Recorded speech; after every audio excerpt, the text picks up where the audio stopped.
Sakoi boti koi rakoni Ethiopia tumalio. Rakoni Ethiopia daga Afrika kasta ushitiga. Hai. Akam jechuudha. Ati amma me wango tusimu harta Afrika da dhaqeeti me akkatti gurratti ciqabi dhageeffadhu hoggas deebisaan si deebiti.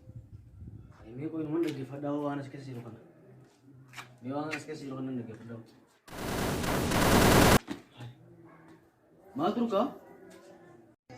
Maaloo maal turka? Akkas taanaan gaa qo'inni ani leen Afrika kana dhiiseetini Ethiopia kana dhageeffadha Ethiopia.